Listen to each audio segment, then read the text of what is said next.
All right, well, cheers and welcome to another weekly edition of Happy Hour with a Lincoln. This is where week by week I'll do my best to answer all of your stock market related questions, rant about certain stock market topics, or maybe I'll just tell you a story or two, all in the attempts to help you to become a more successful and profitable trader. Now, if you guys do need help with your trading, take a moment and visit this link right here. It'll take you directly to our live trade room and you can start trading with us right away.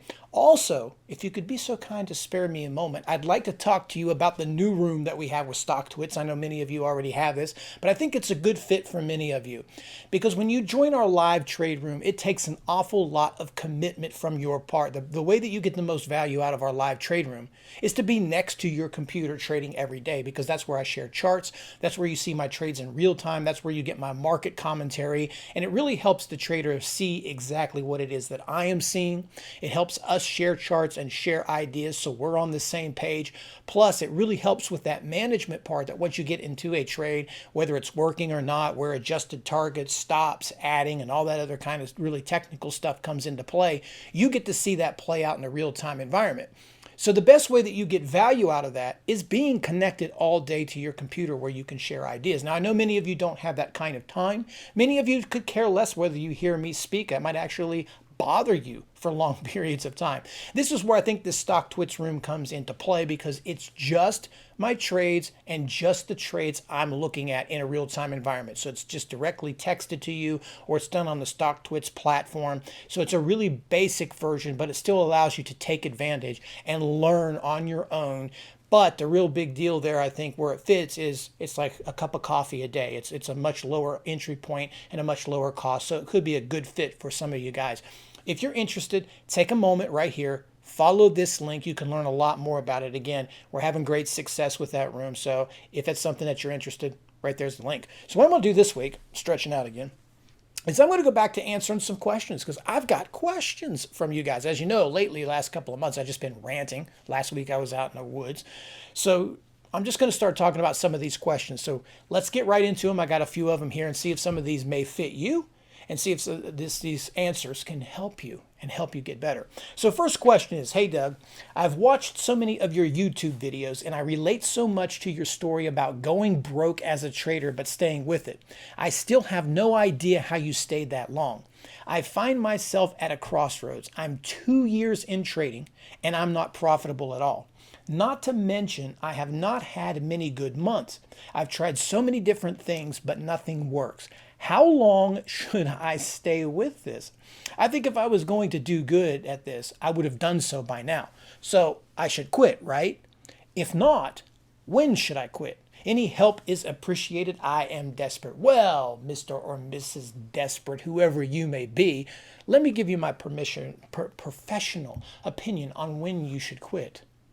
Never. That's right.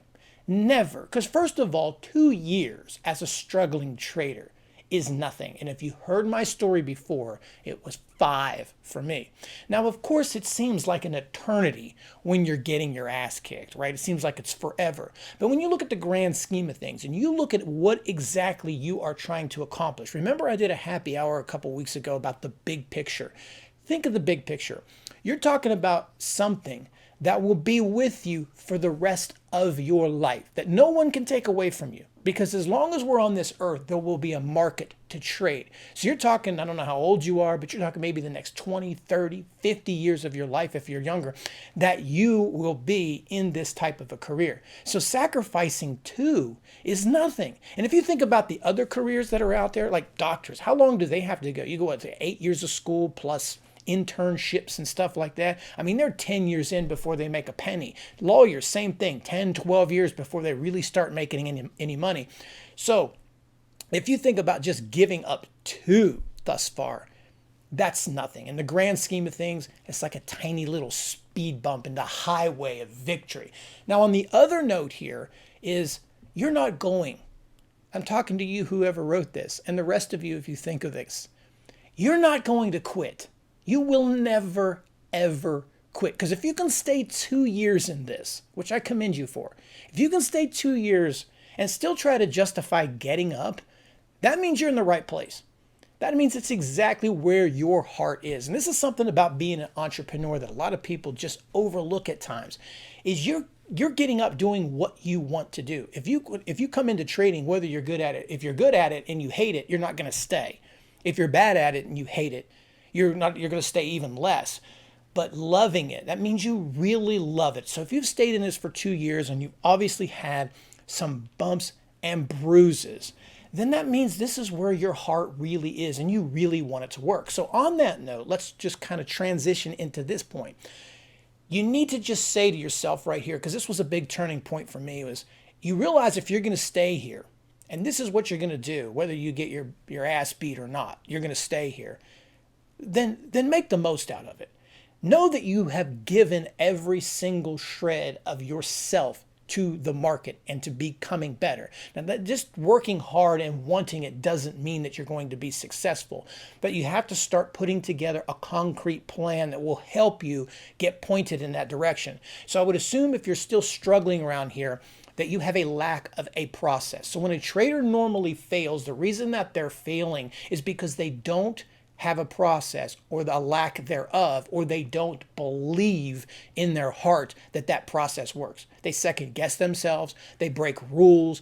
But if you have a process that you know will work in up and down markets, yes, there'll be some bad times, but you know if you stick with that process, you will normally come out on the win column, then you're confident. If you don't have that and you haven't experienced that, then you're never going to do it. You're going to have the same kind of failures, the same kind of disappointments. So the first thing that you do is you find something that you can connect with and work that and continue to work that, because you're not going to quit. And to be honest with you, many of you may be in a situation like this. And the thing you have to give yourself credit for is you're still here. I mean, you're still a survivor. You're still finding a way to get up and continue to do it. You still have money at your disposal. You still have the means to trade. So as long as you have that, tomorrow's another day. As long as you have that, you are still alive. So stick with it. But the first step, you must find a process. And if you need help with a mentor, get a mentor, but get that process, get yourself together, and trust in that process, and you'll see that things will change. So let's move on to the next question. All right, Doug, thank you for all the great videos you publish on YouTube. I'm sure I speak for many others when I say they mean a lot to us newbies and they make a difference, so keep doing them. My question is, what are the right tools I should use for trading?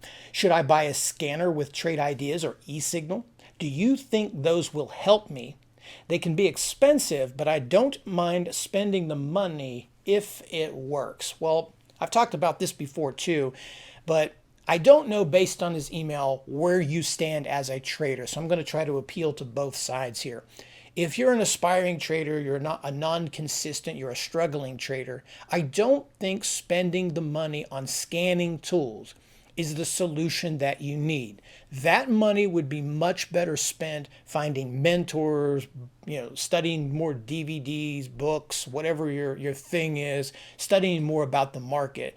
Because I think scanners are specific, or where they work best are with traders that have consistency and know what it is that they are looking for. So I don't think you're going to get a scanner, if that's what you're asking, that's going to solve all of your problems, and make you a better trader. It will make you a better trader if you're already a good one, but it's not going to make you a better trader if you're already a bad trader, if that makes sense.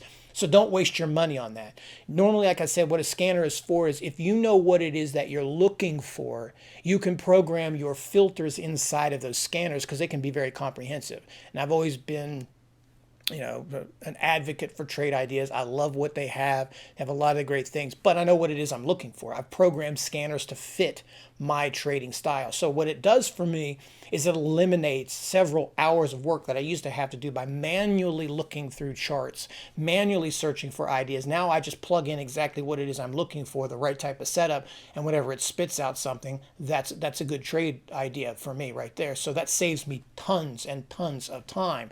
So unless you're at that level, yes, do it. If you got a consistent system and you can program that system into the scanners, yes, it is worth it. Do it. If you're not consistent, don't waste your money. Get consistent first.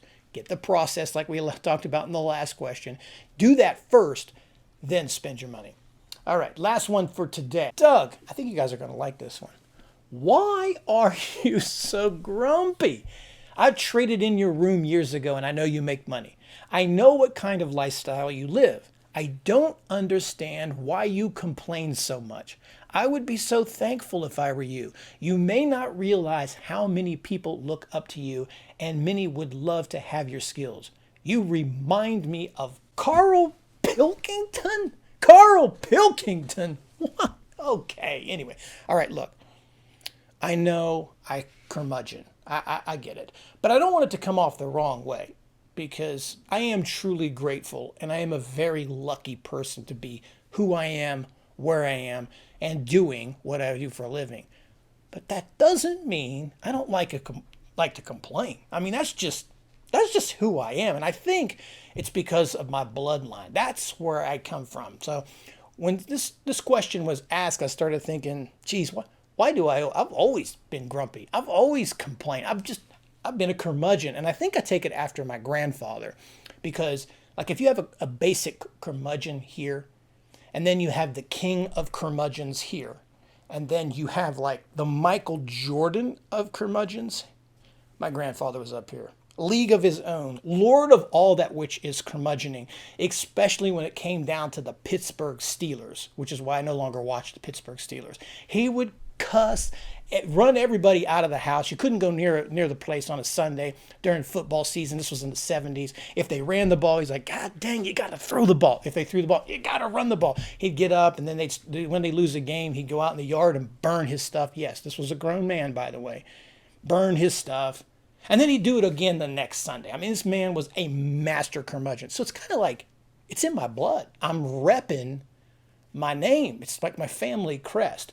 But, one of the things I talked about, especially when it came to trading, it's not necessarily sometimes that you're complaining. You just demand and you want more for yourself. And of course, some psychological things I think with me, maybe I should read a book on it. I don't know. But maybe some things with me, I feel like if I just go into it complaining, then all of the good I get out of it is a surprise, and it sort of makes the surprise better if that makes it. But anyway, to answer everyone's questions, I do know I curmudgeon. I got it. I get it. But that's just who I am. I think I'm always going to do that. But truly, in my heart, I am grateful. I am thankful because I'm still doing this too. Just like the first question, I'm still here. Yes, I'm profitable, but I'm still here. I don't need to work anymore, but I'm still here. I've been saying I'm going to quit for 10 years, but I don't. I'm still here. And I'm pretty sure, regardless of what it is I say out loud and what I say to people, as long as I'm living, I'll be like 80, 85 if I'm lucky, or 100, I'll be like, trying to enter trade. I will probably perish from this earth with positions open. I'm sure that's going to happen with a trade on, like right from, I don't know. That's just who I am. So anyway, guys, Carl Pilkington. Anyway, I hope you did enjoy this happy hour. As always, if you have questions, feel free to send them over to me at support@thelincolnlist.com. Thank you for watching it. Until next week, take care, trade well, and cheers. Curmudgeon.